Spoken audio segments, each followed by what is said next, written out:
Well, let's talk about Harry Kane now then. So a number of strikers that Manchester United are looking at. And Gary Neville believes that Kane would be the ideal striker for the club, but insists it will be hard to prize him away from Tottenham. Yeah, I should just say that this morning David Ornstein in The Athletic was reporting that Kane is open to signing a new deal and talks are planned with the club. What I was asking Mina there, Zach, was would he be perfect for Manchester United? All hypothetical at this stage, of course, but would he be? Yeah, 100%. I don't think any Manchester United fan would decline Harry Kane up top.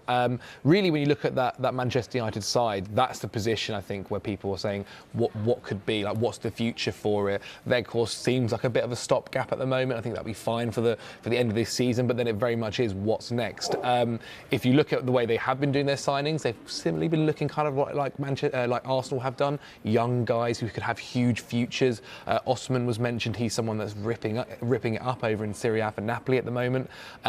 But Harry Kane is Harry Kane. We've seen this guy who could possibly go and break the Premier League record one day. For his future, he's somebody that has mentioned numerous times about wanting to win trophies, wanting to take it to that next level, the Premier League, the Champions League, you name it. And Erik ten Hag looks like he's building a side that are going to try and battle to go and do that.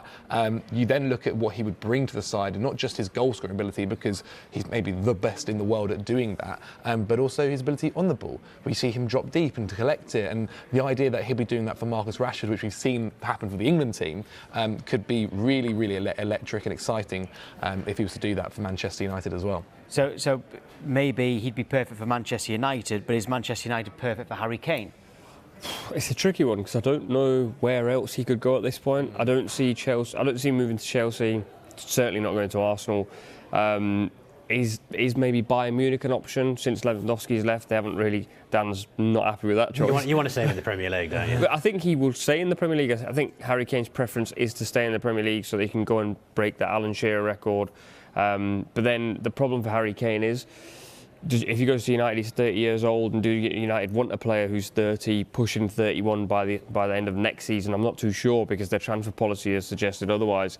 I think he'd definitely fit in. I think, like Gary Neville said, there isn't a team in world football who wouldn't benefit from having Harry Kane. Yeah, but I mean, I guess what we can see is if the player is good enough, like Casemiro, they are maybe happy to break that policy. And I think if you're looking at in terms of quality and the being the best in the world in your position, Casemiro ticks that box. I think Harry Kane probably double ticks it. Yeah, I mean, Manchester United have had success previously with getting strikers of that kind of age in. Van Persie, Teddy Sheringham, they both went there and won things and elevated Manchester United. Berbatov as well, yes. So they have bought in strikers in that age category before, and it's gone well. I think Gary Neville needs to do an overlap follow-up, doesn't he? Because that's when we found out what was going on. On the golf course. Maybe we'll get the same again. Right.